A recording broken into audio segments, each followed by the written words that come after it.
Hey everyone, Shaun Stevenson here, author of the Throne series, and today I read another Shivers book, and I gotta say, this was one of the good ones. Well, at least to me. I could see some people not liking this book, but I really enjoyed it. Which Shivers book are we talking about? We're talking about book number 2, A Ghastly Shade of Green, which this is quite the shade of green on this Shivers book. It is a little bright and almost hurts the eyes, but is wonderfully 90s in that way because it's so neon. So, it's all right with me.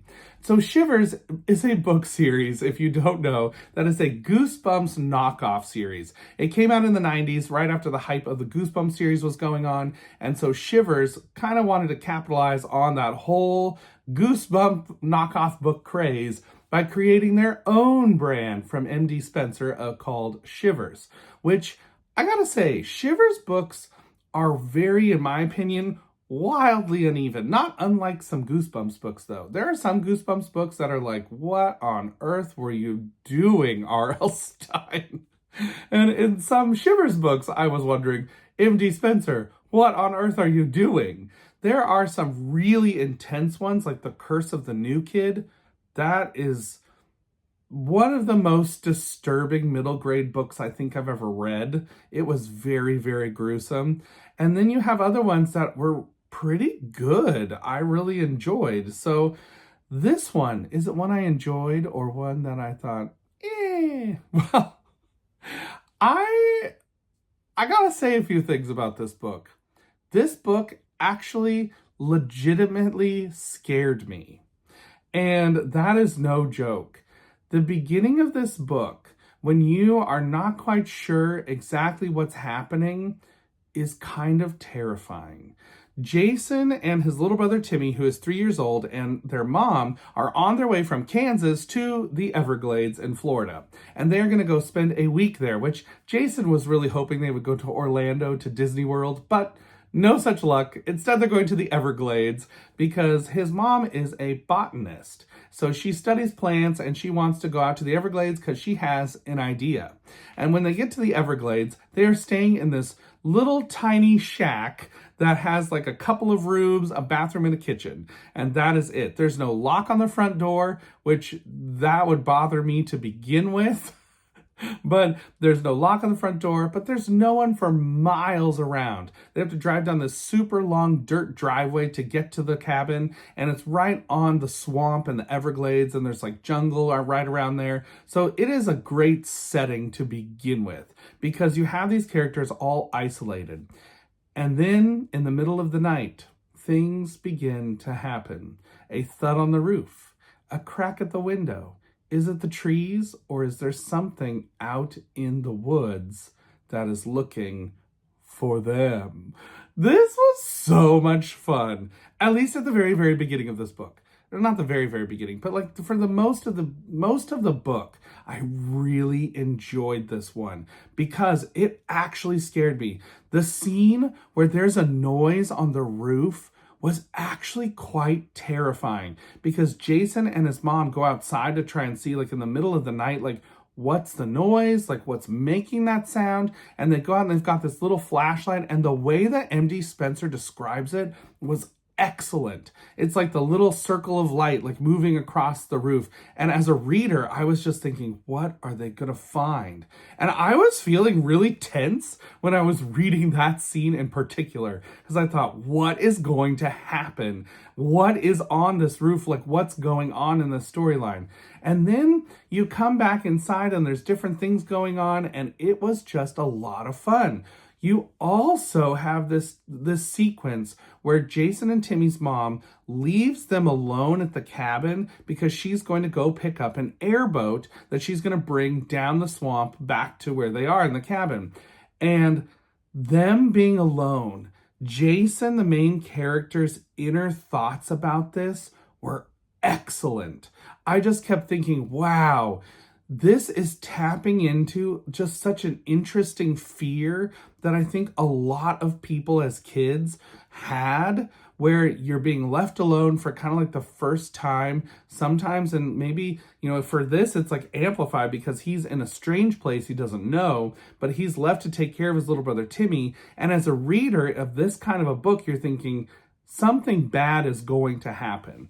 And indeed, bad things do happen. And I was thinking, wow, this is really, really scary, the way that this is being set up. And there's another element introduced. I'm not going to say much more about it, but there's another element introduced at that point that I thought was really, really well done and very terrifying. Like, even now, thinking about it and talking about it has like my heart rate a little bit up because it kind of freaked me out as I was reading it. Now, by the end of the book, when near the end, we get to a little bit of silliness. And it does turn a little silly. It is not as bad, though, as The Haunting House. That, to me, is the dumbest ending of a book I've ever read. And if you want to know more about my review of that book, without spoilers, you can check out my review of that one. But that book was so dumb in the Shivers series. And this one is not dumb like that. It gets silly, but there is this action element going on that is a lot of fun too. So I enjoyed that.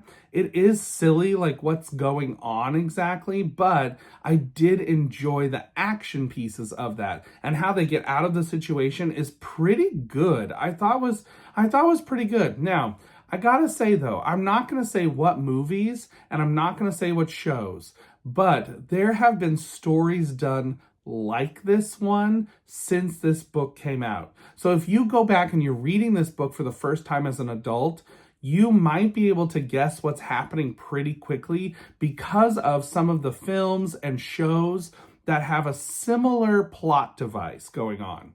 So I could see where some people reading this might not like it because it seems typical, whereas I do think this is one of the earlier versions of this kind of a story that is told in this way. There's earlier versions of this kind of story, but they're a little different. And I know that's so vague sounding, but I just don't want to give anything away because this is a non-spoiler review. So I did want to give one small warning. This is not a spoiler, but if you feel like you just don't want anything known about this book going in, I would skip ahead like 30-ish seconds because I'm just going to mention one brief thing. If you want to be warned ahead of time of one scene in particular, I'm not going to give any details about it, just give you one slight thing that you should know about this. Okay, skip ahead if you don't want it. Don't come at me in the comments if you're saying this is spoilers. But here it is. There is one scene where there is something bad that happens to an animal. And so if that is something that can get to you, I would suggest maybe skipping this book. So that's all. That's it I'm going to say about it. But I did want to say that so that way you knew going into this book. Otherwise, this book was a lot of fun. I did enjoy it. So at the end of the day, I would give Shivers, a Ghastly Shade of Green actually a 4 out of 5. And I know some people are going to be like, what? Are you kidding me? Like, this book? But I really enjoyed it. And it's mainly because of the amount of fear and terror that this book weirdly elicited from me as I was reading at the beginning of the book. Like I said, when we get near the end, there is some silliness, and it is silly, like real silly, but there's also some action moments that, to me, made up for that silliness. So I had a lot of fun reading this one. I would say this is one of those Shivers books that I like better than most. I don't know if it's my favorite.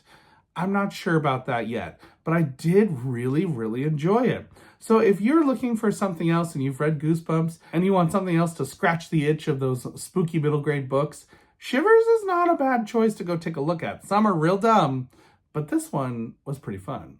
So until next time, everybody, keep reading. Bye.